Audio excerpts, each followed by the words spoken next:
Hi, my name is Delaney Fulmer, and I've chosen Pakistan's future without Kashmir. Pakistan and India have had a difficult past, and one could wonder if they could ever live together in peace as one nation. Pakistan and India will not have peace, and it is likely that Pakistan will lose its portion of Kashmir that they now have control of. The future Pakistan will not try to truly weed out terrorism until they have lost most of their allies in Kashmir. I see the future of Pakistan without land in Kashmir, and it'll be a strong nation eventually if they learn how to weed out terrorists. The conflict in Kashmir has only hurt Pakistan and its future. It was not their land nor India's or China's to begin with, and the Kashmiri people want to be independent and don't want these countries in there.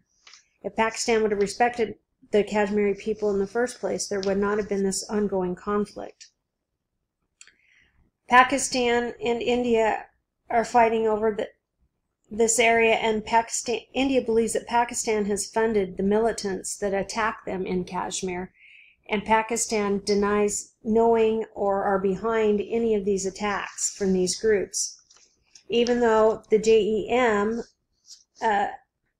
which is the Jaish-e-Mohammed group, took responsibility for the bombing that happened in February that killed over 40 of the troops from India, and that Pakistan refuses to arrest Maulana Masood Azhar, who is the leader of the JEM. There will never be trust between India and Pakistan as long as there is a conflict in Kashmir. India isn't also free of blame in this region. They are involved in human rights issues, and from the way that they have treated the Kashmiri people and militants who have fought against their presence. Things will only get worse, and other countries and allies will be putting pressure on India and Pakistan to end this conflict. I see in the future that Pakistan will eventually have to call upon the United Nations to meet with them, India, Kashmir, and possibly China to come to an end with this conflict. The voice of the Kashmiri people need to be heard. China and Pakistan and India should not have any land in this region. It should be the region should be to the Kashmiri people. According to a South China Morning Post, there was a meeting in the United Nations Security Council on Wednesday, March 13, 2019, where China blocked India's request to blacklist Azhar, the leader of JEM, but the Foreign Minister Lu Kang explained from China that they did this in order to avoid more complex factors and endanger the peace and stabilities in the region. China has invested interest in the region. They're depending on Pakistan to help with the roads that they have helped to pay to be built towards the port so they have access to the Arab oil. If things get worse, China may have to pull out of their allegiance with Pakistan and want something to be paid back. Things can only turn against Pakistan if China does this. Pakistan needs to also clean house if they want to prosper and move forward. They will not be able to have economic success until they have control of the terrorist groups.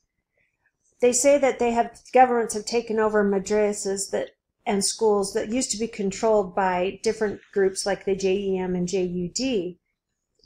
And if these groups are under government control and not these militant groups, then why, according to a report by BBC on March 9th, did the reporter Khmeri say that he had evidence to provide to the contrary?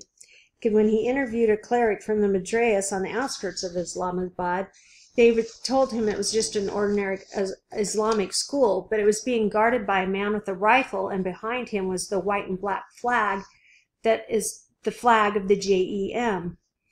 He also said another one that he interviewed, they said that it had been taken away from the JUD a year ago, but the only thing that's ever changed is that they have a government official come every few months to do inspections.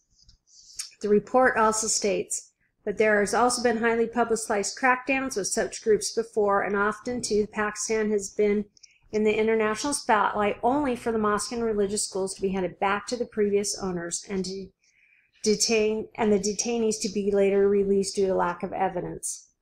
So the question is, will Pakistan do what it has done in the past to these militant groups? With the Kashmir conflict on a world stage since the attack in February, Pakistan may actually need to do more than this time in regards to terrorist groups. Unfortunately, it appears that things may not change, according to an NPR broadcast on March 10th, when Pakistan's ambassador to the U.S., Asad Khan, insisted that, quote, there is no organized presence of any terrorist group in Pakistan, end quote. Is he only saying this to make it look as if there's no organized groups in Kashmir? Only in Kashmir and not in Pakistan? Pakistan's allies appear to know better. In the same NPR broadcast, they tell just how last year the U.S. suspended aid to Pakistan because they would not take a harder stance against militant groups. Pakistan has let these groups infiltrate deep within their country and in their government. They will continue to lose allies like the U.S. and other maybe European nations if they don't find a way to root out terrorism. They are going to need allies to help them in case any of their neighboring countries invade, or if there's terrorist groups that want to come in and take over their nuclear arsenal. They have to keep that safe. There's also things that will need to be addressed if Kashmir does become their own nation in the future. The waterways will have to have stipulations dealing with that, so that Kashmir will have to be held not to interfere with the rivers that flow into Pakistan and India. This would also maybe help with some of the fears that both Pakistan and India have when it comes to the waterways. If the conflict in Kashmir no longer existed, then Pakistan's relationship with India should improve. Things could be better if Kashmir was its own nation. It would be better if Pakistan and India could get there without all this bloodshed and threatening each other with nuclear capabilities. Unfortunately, in the past few months, it is not leaning towards that. Pakistan's future will be without Kashmir, and we could have a peaceful country if they would weed out terrorism. But for now, I do not see that in its future. Thank you for listening, and here are my references.